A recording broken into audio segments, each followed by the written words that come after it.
Kung gusto nyong makita kung gaano ka foldable ang mga electric scooter, ito panoorin nyo. Hello mga pare ko, ngayon sa video ito, ipapakita natin ng iba't ibang model ng electric scooter ng Vintoy. So, halos lahat po sa kanila ay meron na pong libreng upuan. Pwede pong itong i-adjust pataas at pababa at pwede rin po itong i-fold. At pwede rin po itong tanggalin para po sa mga gustong nakatayo magmaneho. As well as ang ating mga manubela, pwede rin po siyang i-adjust pataas at pababa at pwede rin po siyang i-fold. Ayan. So, ipapakita natin, maliban nga pala sa ating mga Joyride M365 at saka yung Joyride Hover 1 na wala dito, wala po siyang libreng upuan pero meron na pong nabibili sa market na customized seat para dito. And pati po ang kanyang manubela is as is na po ang height nito. So, pakita natin kung paano i-fold ang ating Joyride M365. Ito po ay tumatakbo hanggang 20 to 30 kilometers po per full charge at kaya pong kumarga hanggang 120 kilograms na load. Ayan.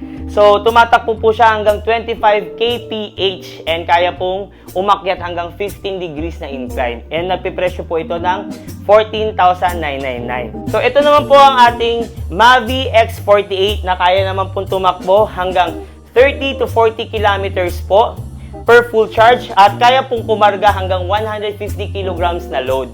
And tumatakbo po siya sa bilis na 40 kph and kaya rin pong umakyat hanggang 30 degrees na incline. And ang presyo po natin ito is 19,999. Ayan. So next is ang ating Mavi X10 na napaka-bestseller natin. So ipapakita natin to kung paano i-fold ang buong unit. Sabi ko nga kanina, pati ang upuan is pwede pong i-fold. So, ito po ay tumatakbo hanggang 35 to 45 kilometers po per full charge. And kaya pong kumarga hanggang 150 kilograms na load. And tumatakbo po siya hanggang 45 kph. Ayan. So, kaya naman po itong umakyat hanggang 35 degrees na incline. And ang presyo po natin ito is 21,999. Ayan. So, fold rin natin dito. Ayan, napo-fold din po ito. Alam mo muna yung... Ayan. Pwede rin ito siyang i-fold dito. Ayun. Ayan. So, babaan din natin dito. So, pakita mo na, nag-lock na siya. Ayan. Ito naman ang ating Mavi X10 Duo, ang version ng ating Mavi X10 na naka-dual motor. So, front and rear niya is tig 1,000 watts po na motor. Kaya total po is 2,000 watts. Napakalakas po mga parikoy. So, ito po ay tumatakbo hanggang 40 to 50 kilometers po per full charge.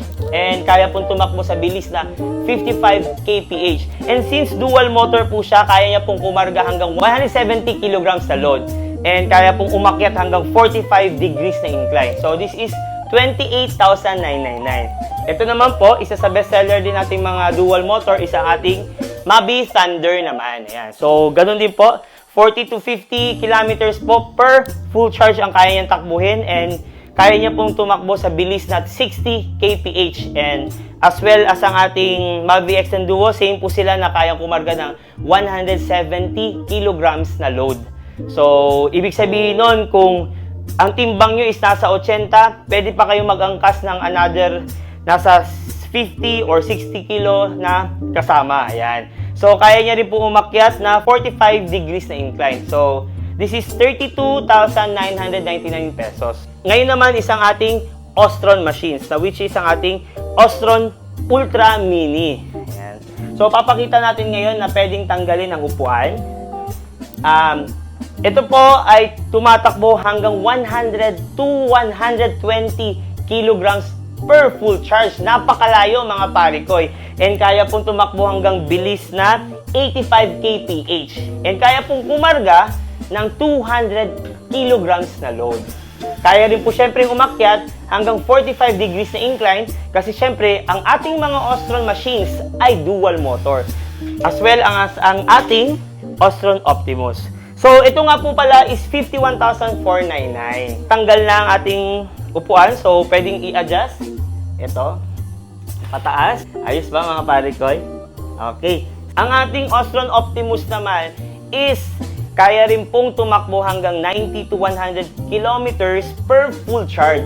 And kaya pong tumakbo sa bilis na 100 kph since ito po ay 60 volts. Kaya napakalakas nito mga parikoy. Kaya rin po itong kumarga ng 200 kilograms na load.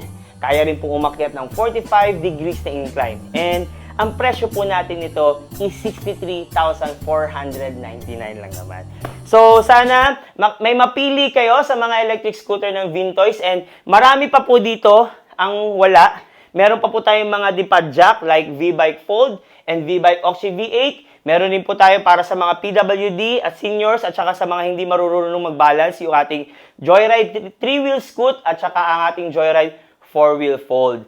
And kung meron naman tayong mga chikiting sa bahay, pwede po ang ating kiddie scoot na nagpe-presyo ng 3,999 lang.